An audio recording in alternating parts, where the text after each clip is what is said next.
You're like a blessing.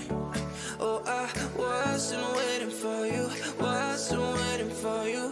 Yeah, I was just wasting all my time living without you, time living without you. Yeah, like a rocket on a planet, that's how I feel.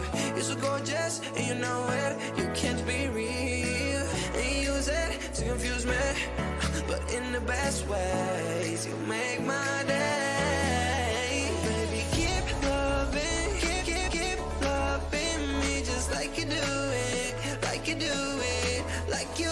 This don't live, so we keep growing just like we do it, like you do it, like you. Hi everyone, welcome to another episode of the Eventual Knits podcast. My name is Leah. I use she, her pronouns, and I'm coming to you today from my home in the Twin Cities. Great start. Today is Sunday, February 14th, 2021, and it is very, very cold out. It has been very cold in much of the United States, and the Minnesota is no different. It hasn't snowed because it is too cold. The last several days it has been in the minus 20s and the minus 30s for wind chill, with like a high of -6, -10. It's really funny that it has been so cold because I remember saying something about my temperature blanket and wanting the highs and the lows, and someone had commented saying, are we supposed to get cold, really cold weather this year? And it turns out, yes. I didn't know that, of course. I just wanted to make sure that I had a variety of colors, because when I did my last temperature blanket, I feel like I did not accurately capture just how cold it did get, because my colors didn't go that low. Not a problem I want to have, but the colors that I have picked out for my temperature blanket for this year, which you may be thinking, what temperature blanket? Have you started one? No, the answer is no, but I still want to. The color palette that I have picked out for a temperature blanket, whenever that happens, I have it, the coldest color being -20 Fahrenheit and below. So I think that that is perfectly serviceable in terms of the actual temperature versus the real feel. I haven't decided whether I want to go based on real feel for some things, but I don't think it would actually matter. So yeah. I already don't leave my home basically ever, but I especially don't leave my home when it is this cold. So even though I have been home, it's been a strange month. I think it has been about a month since I podcasted last, and after I finished filming my last podcast, I was really in the mood for so many things. I ended up casting on a bunch of projects, and I am at various places in those, as you will see in just a minute. But then I also stopped working on some projects.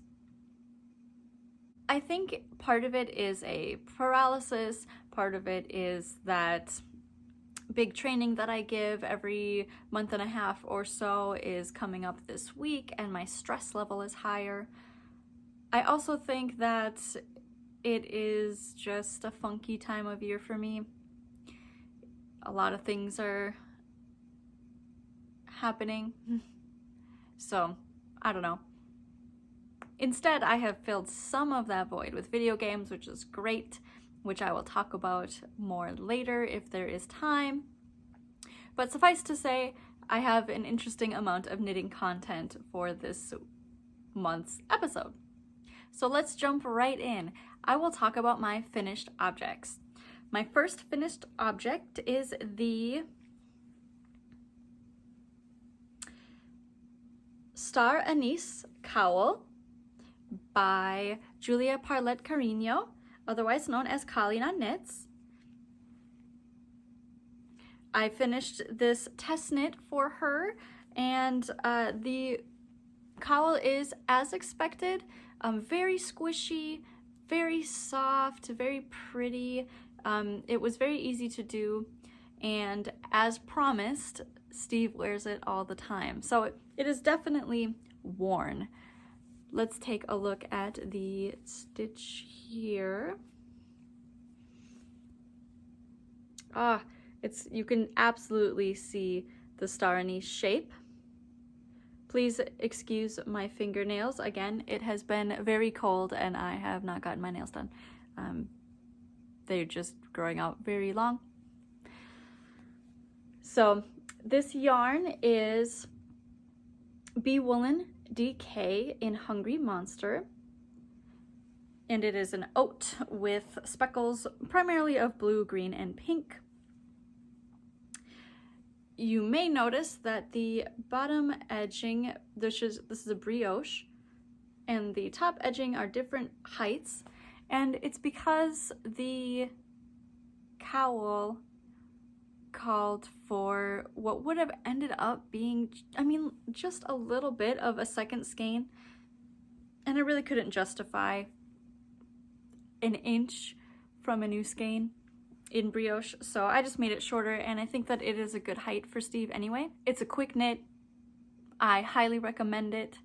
It is live now, so you should definitely purchase it and check it out and support Julia. She is an amazing human, and I love testing for her. She is so fun. So yeah, that is my Star Anise cowl. Next up is a whip that I have had, well, it was a whip that I had for almost 2 years, and it is a woven scarf.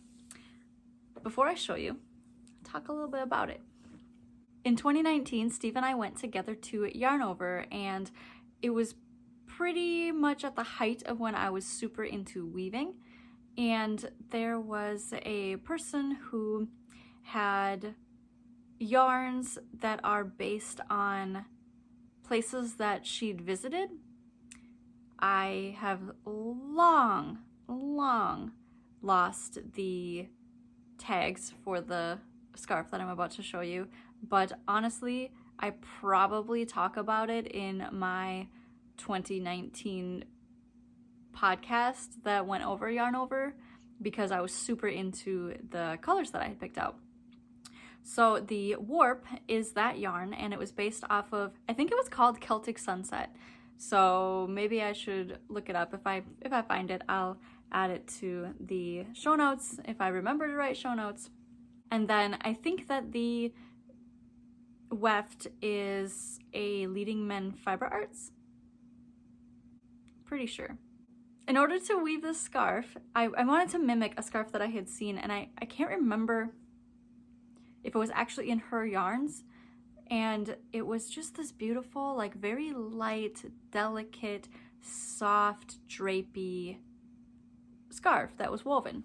And Steve and I were totally like, yes, you need to weave something just like that, but in colors that, match us. I bought the yarns. I got up the wherewithal to put the warp on the rigid heddle loom that I own, and I started weaving, and I think it became really apparent that it was going to take forever. Both yarns are fingering weight and very thin, and I don't know what I was thinking.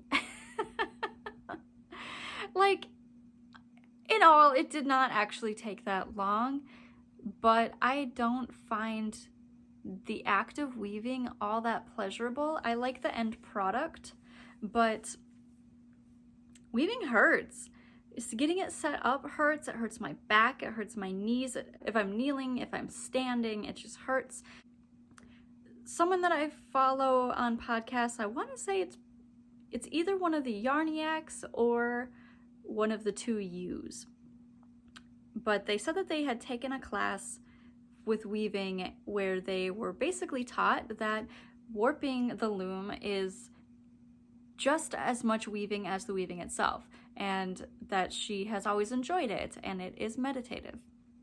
I fully understand and agree with that. I actually, interestingly, tend to be listening to Kalisha Nadir Tani when I am warping my loom. I don't know, it just seems to work out that way and I love it. And I totally understand that part, the meditative part, that it's just as much of weaving as using the weft and actually making the garment. But it hurts so much. So I would do a few passes through here and there, but largely just sort of sat on my fireplace and reminded me of my unfinished business. I really finished this in a couple bursts, and today was the final burst that I needed to just bang it out, just finish it. I have to say, I do actually really like the end product. It has not been, I don't know, do you block weaving? I don't remember if you should, but I haven't, because I literally finished it and was like, okay, time to podcast, because I've been putting it off and need to podcast. So without further ado, here is my scarf, or table runner, or I don't know.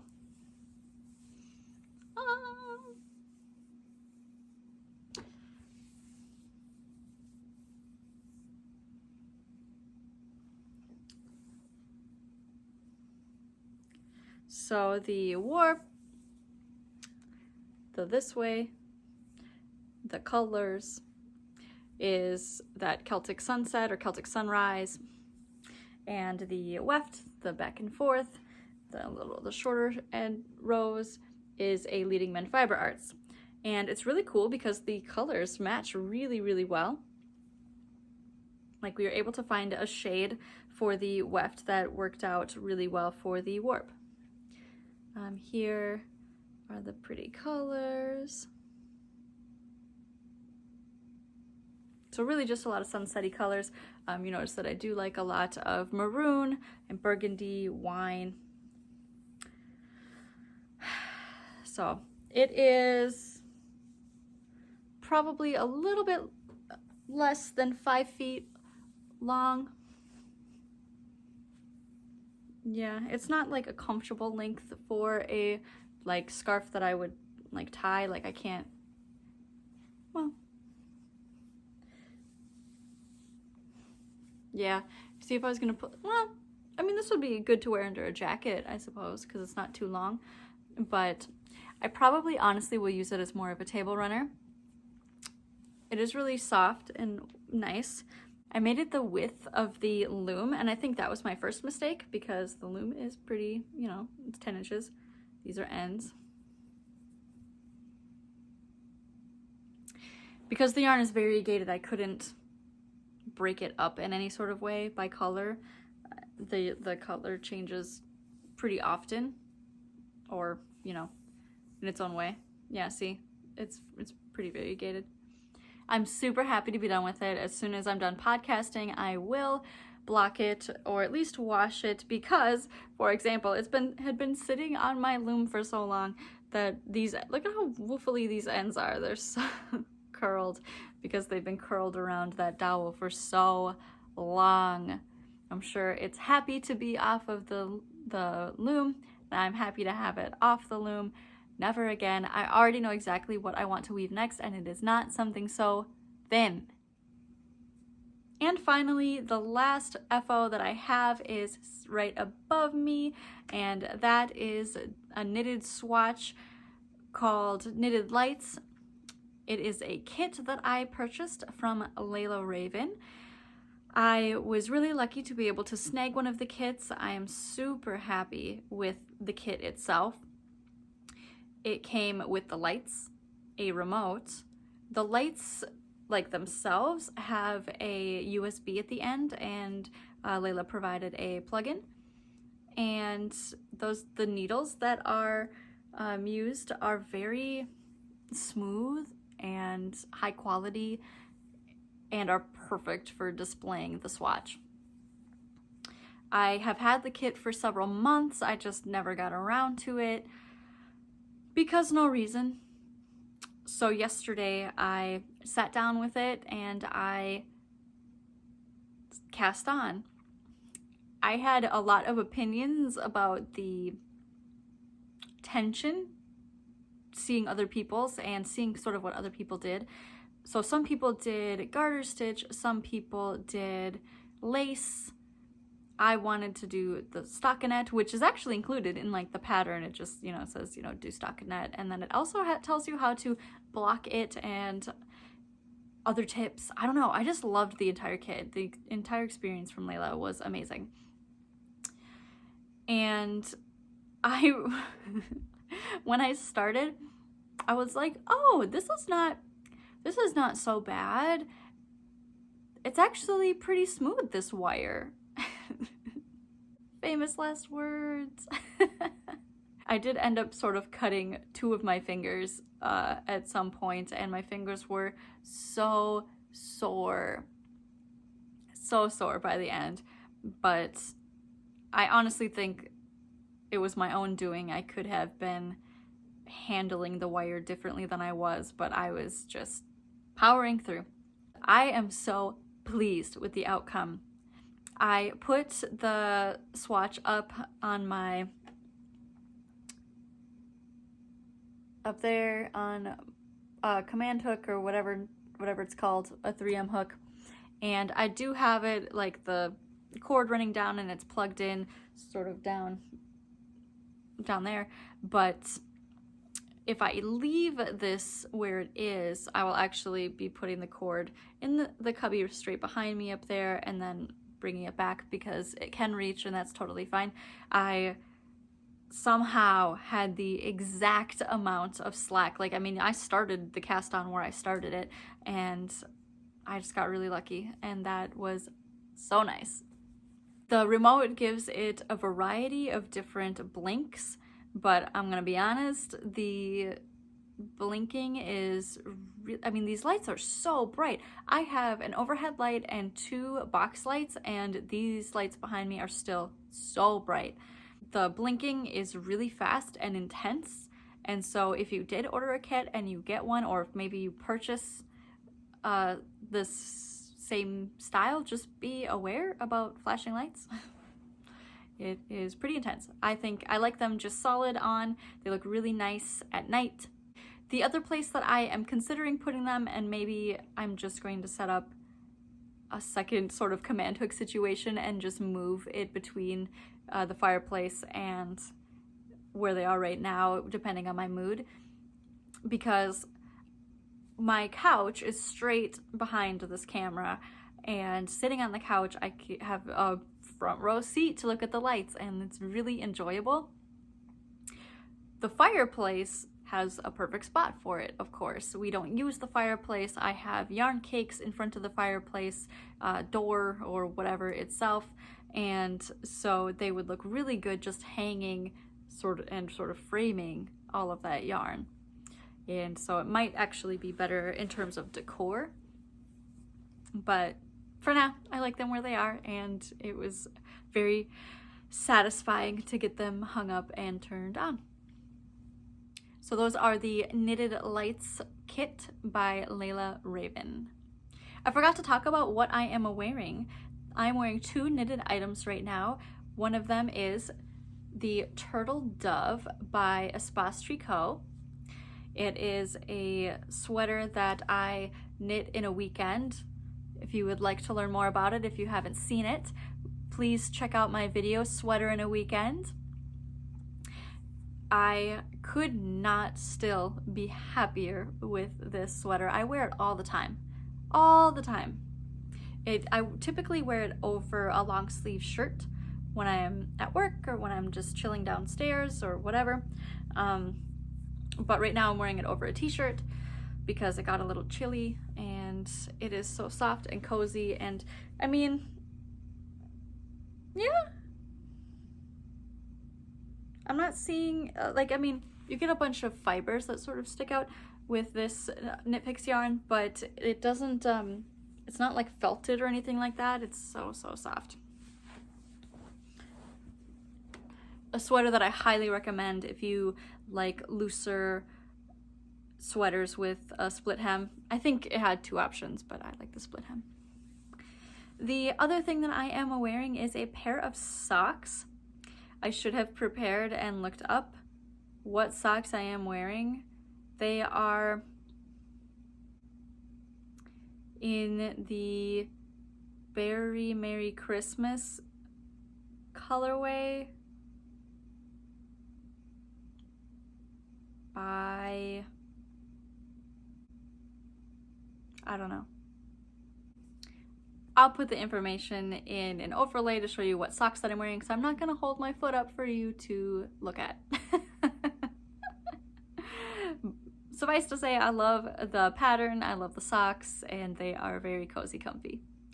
Alright, so that is it for all of my finished objects. Let's move on to my works in progress. The first work in progress that I want to show you is a shawl that I cast on. I received a skein of yarn that I had ordered, and I wanted to start something with it right away. I just loved the colors too much, and it is a skein of Knit Circus yarn in the colorway Femme Fatale, and it is a pink purple to purple, and it's like a purple gray. I might have shown it last time, and I had to cast something on with it. I need something in this beautiful yarn.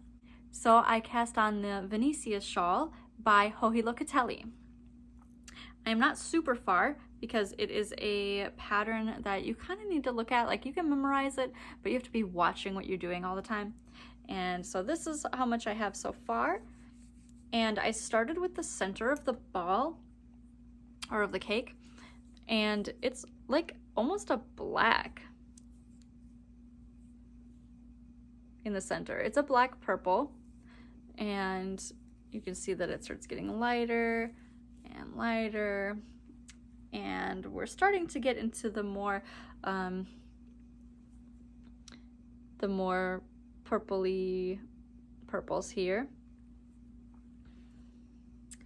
And the Venetia shawl is like a very interesting simple lace with, I was just really in love with the center, what the center is going to end up being.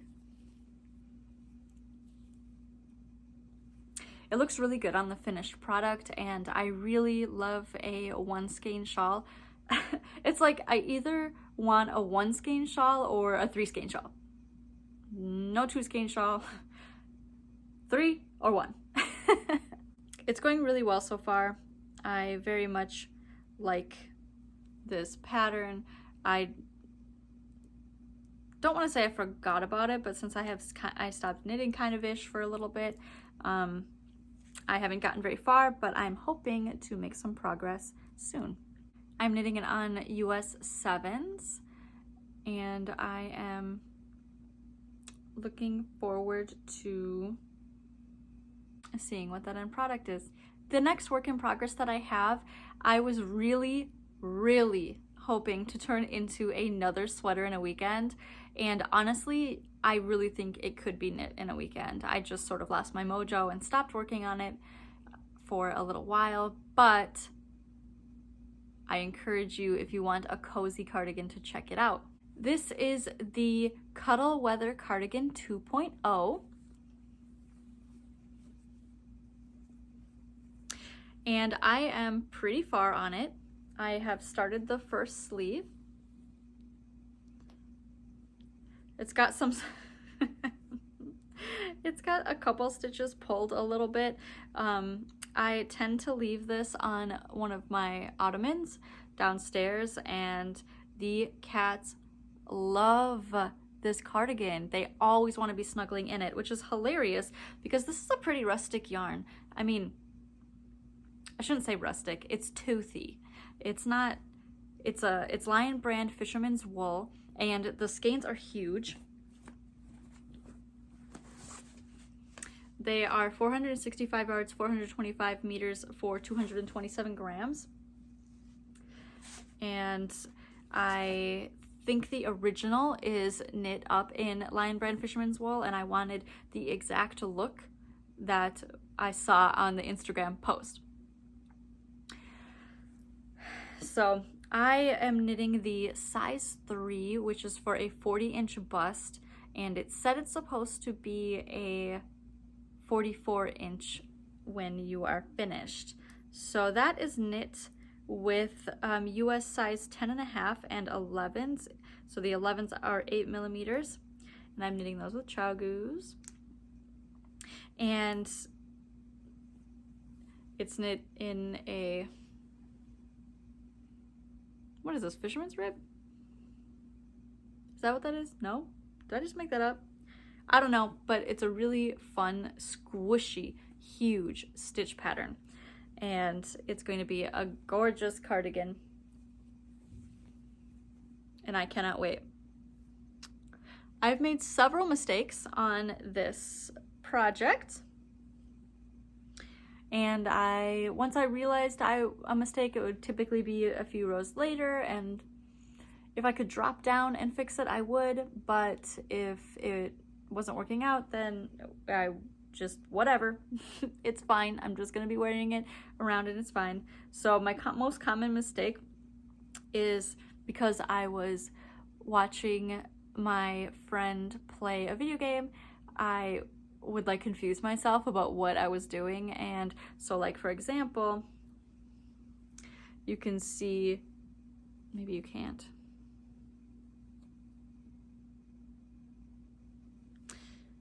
You can see right here, there's just a bigger gap than everywhere else, and it's because I picked something up when I shouldn't have. Another really common thing that I did at least once. It bodes well for me that it's not that easy to find when it's sitting on my lap. So you're supposed to drop down every row to pick up so that you get this look with the stitches looking bigger than if it's just a plain knit. And here I clearly forgot to drop down and just knit it as normal, and that resulted in this look. And you know what? That's okay. I don't care. It can have an extra bar, whatever. Yeah, I almost feel like the gaps where I messed up are more noticeable than the bars, or maybe they're equally noticeable. Either way, I'm not too concerned. This is going to be a big squishy cardigan, and I was just so excited about how quickly it knit up. I hope that by the next time I podcast, I will have it finished, and maybe I'll be wearing it. The Cuddle Weather Cardigan 2.0 by Gabriella Treminio. The final work in progress that I'm going to show you for today is a sock that I cast on this week using a February gradient color by, oh no, Knit Circus. I'm really into Knit Circus's stuff again right now. I mean, I'm always into Knit Circus's stuff, but I really want to be making stuff with it right now. I chose to knit the Asali socks by Dawn Landix. So the yarn for the February gradient is called Hot Stuff, and you can tell it's very hot. And the gradient is a light pink to a very hot pink. The Asali socks are little cables to make a honeycomb pattern, and I am loving it. It is going really fast. As you can see, I have already done the heel flap and heel turn, and I'm on the gusset by a few rows. The stitch marker that I am using is a new one that I got from a Whitney Marie Anderson, another little puff girl. This hair turns purple in UV. I am so excited. I love supporting Whitney. This yarn is Knit Circus Greatest of Ease, and it is a sock set. So Knit Circus gives you 2 skeins based upon what size you choose, so a small, medium, and large. The small is just a little bit too small for the length of ankle that I want, but the medium tends to be far too big, or not big, but long.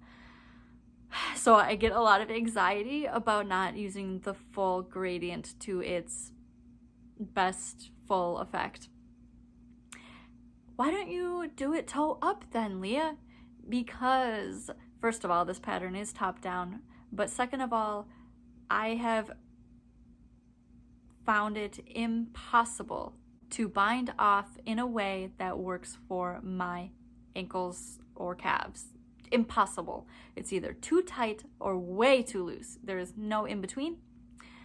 So I have found that using the Turkish cast on works really well for my feet, and so I just prefer to do a top down or a cuff down, I guess. So Dawn's pattern starts with a twisted rib, and you're supposed to knit that in size 1 US. And then for the pattern, you're supposed to do the rest in a size 2 US, which is a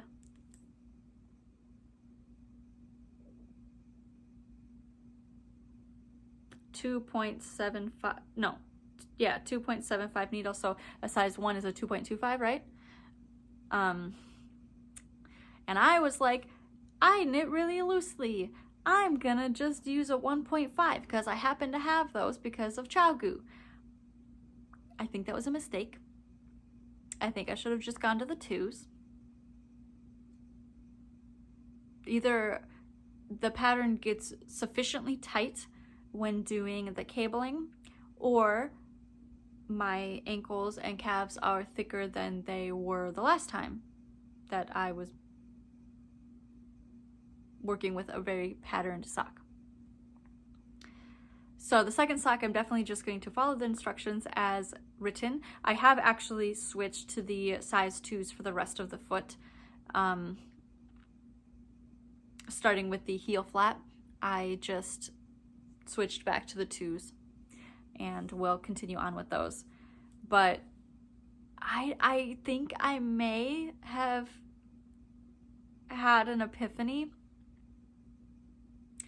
It's gonna sound so obvious when I say this, and so I really don't want to say it.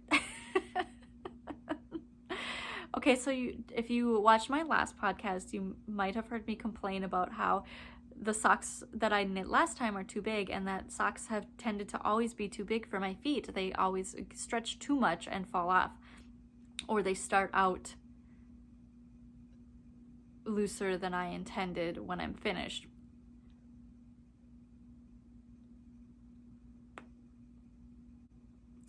Do you want to maybe know at least what part of the problem is? I switched to using circular needles, I don't know, a couple years ago. I love circular needles because I like to just zoom, zoom, zoom. I don't like to stop. I don't mind using double pointed needles. I just think that they're fiddly, and the socks just, or whatever you're making, tends to not look as nice when I'm using them because I get ladders and I don't really know how to avoid them exactly. And I've tried doing the thing where you slide stitches between the needles so that the start of the row isn't always in the same spot, and that ends up looking worse in my opinion because then the ladders are just staggered. I'd rather just have the ladders in one row and make it look like a design element. But so I started using circular needles, 9-inch circular needles, when I discovered that they existed. Would you like to know the problem with 9-inch circular needles? If you have a foot with a circumference of 8 inches,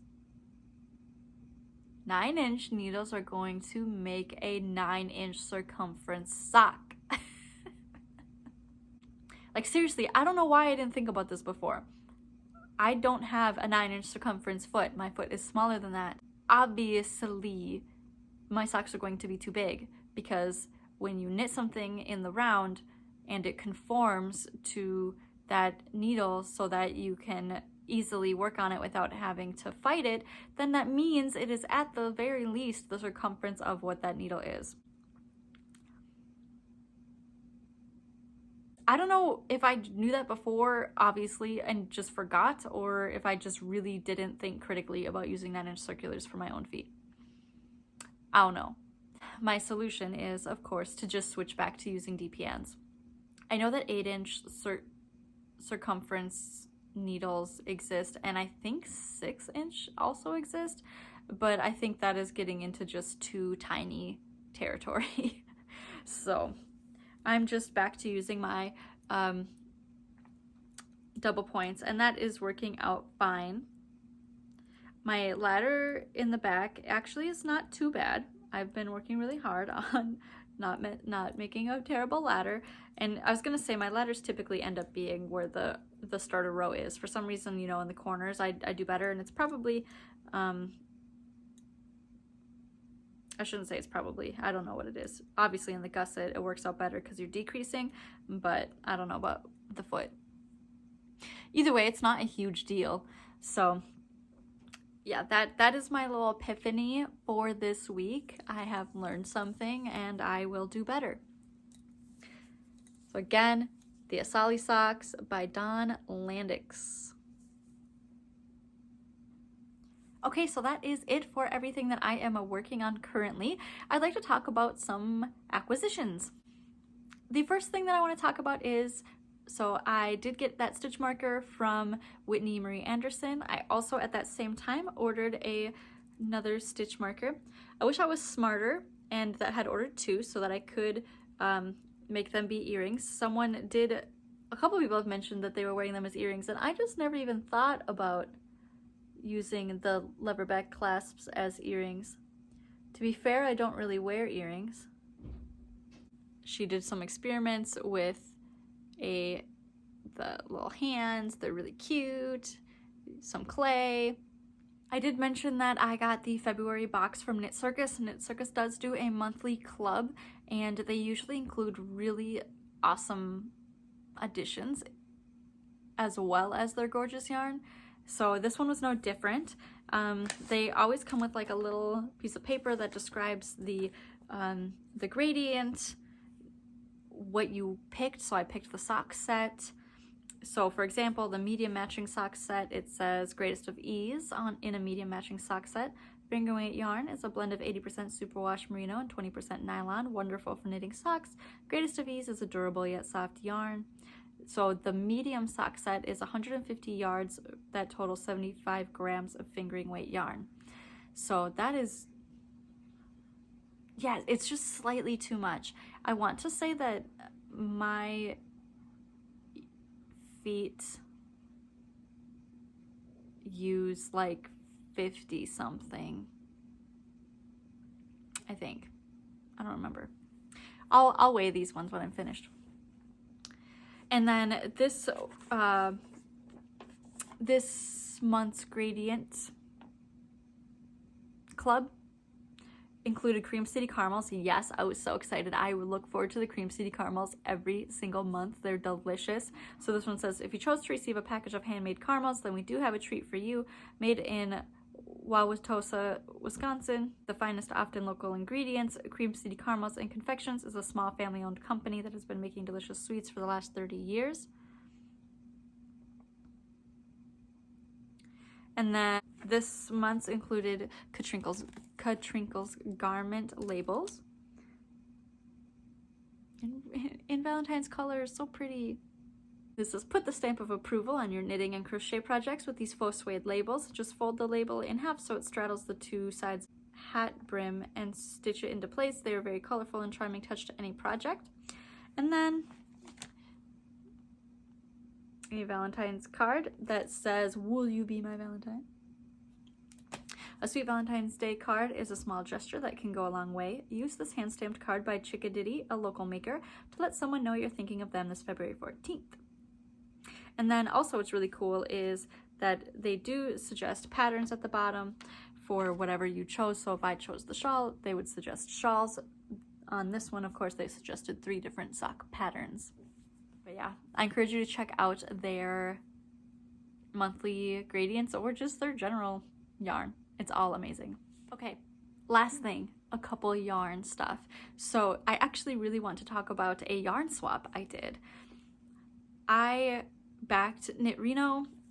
It's an app, and I've talked about it here before, but we have a Slack channel and group. It's not like super active or anything like that, but we were able to do several meetups and it was really nice, and we decided to do a yarn swap where we picked skeins of yarn that we liked and people that we wanted to promote or like show love for, and maybe open someone's horizons or broaden their horizons on different indie dyers or dyers, I don't know, yarn. I don't think it had to be indie specifically, but I got paired with a woman named Andrea, and I was so excited because I really like Andrea based upon our very distant chats. But we agreed on sending 3 skeins, and it was so funny because we really had very similar ideas of what to send each other, which is not the yarn, but like the content. And so it was really exciting.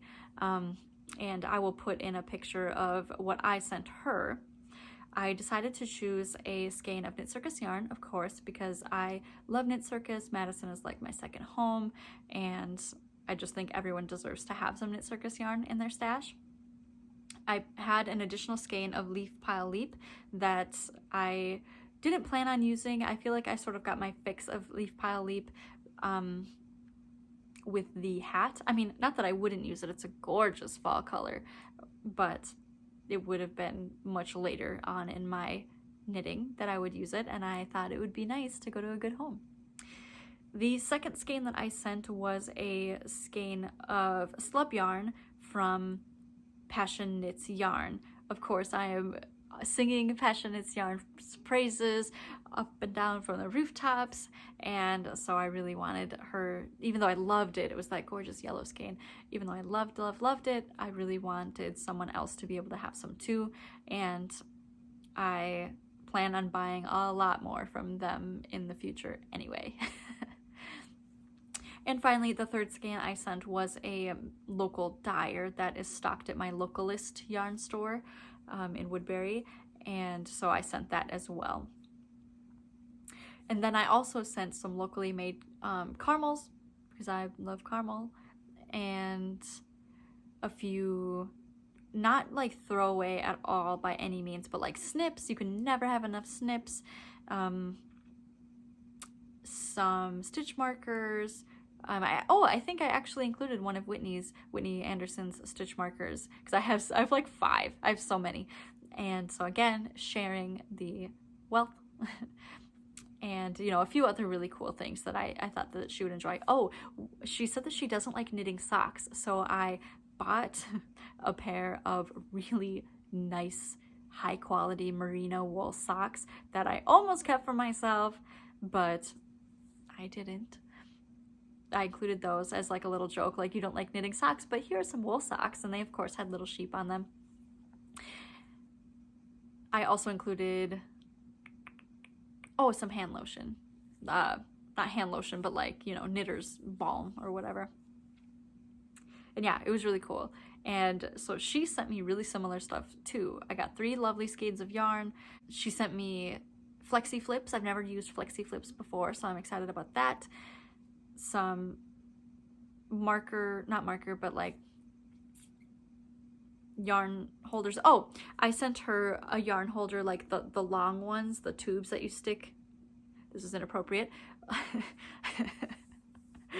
I'm 12. Like the longer yarn holders so you can stick the entire needles inside them. And she sent me more like the foam ones that go on the tips of your needles. And I actually have been using those, as long as I don't lose them, which I know I've dropped several on the floor already, but they actually work really well for like my purposes when I'm just sitting at home. And so I actually really like those. So, and she sent me some Yum chocolates. They were like Reese's, but like organic probably, or they were like high-end Reese's. So good. And some hard candies, which I would never buy for myself, so it's nice to just snack on those every so often. It was a lot of fun. I was so excited, and I want to show one of the skeins from that swap. She said that there was an event where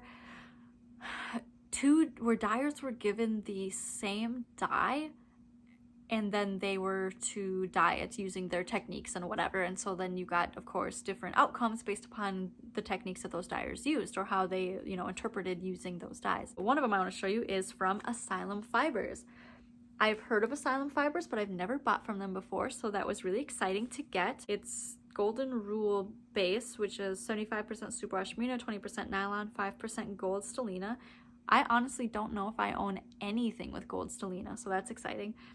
And it's 438 yards, 100 grams, and the color is evergreen, so it's like a Christmas color, I assume, because it has reds. And the second person that I got the yarn from, I can't remember. It's in the picture, but they were both really cool. I'm actually really excited that there's two of them because I honestly could use them in a shawl or something. But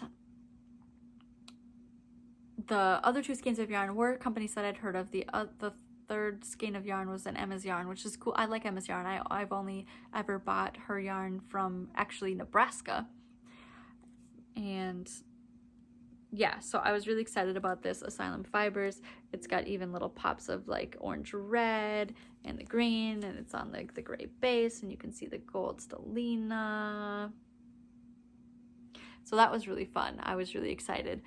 So like hers had more of like a Christmassy gray theme, and the ones I sent her had more of a sort of red tone theme. A lot of fun. I encourage you to do the same thing. Like, don't just look for like things you want to get rid of. Think about yarn that you want to share. All right, two more skeins. One of them is the two-tone Pantone colorway from at Haynes House Yarns. It's Haynesville Fingering 100% Superwash Merino, and it is just a yellow gray, and I love it. It is very rich and bright, and I love Haynes House Yarns. Just wanted to show that because it's, you know, the colors for the year. Lastly, I got the last skein of yarn for this colorway. I might have mentioned several episodes back that I had been listening to Real Men Knit, and when I finished the book, I was really excited. I like the book. I mean, it's just like a light, fun romance set, I think, in New York, and it was really funny. I think I had mentioned in my like review that I was listening to the audiobook, which was read by Keeler Lee. The book is by Kwana Jackson, but it was read by Keeler Lee. So good, very, very good, very believable in that way. The ending is a little like oh, okay.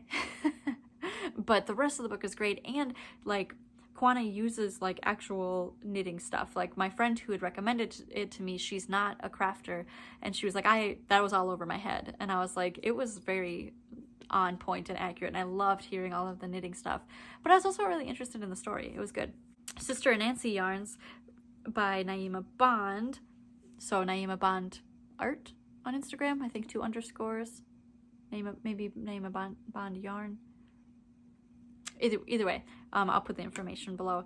But she dyed some yarn that was inspired by the colors of the book jacket, and so I got the last skein of the DK weight, and the colorway is called Uptown Homegirl, and it's 215 yards, 100% merino wool, and it is, oh my gosh, it is absolutely not being done justice right now.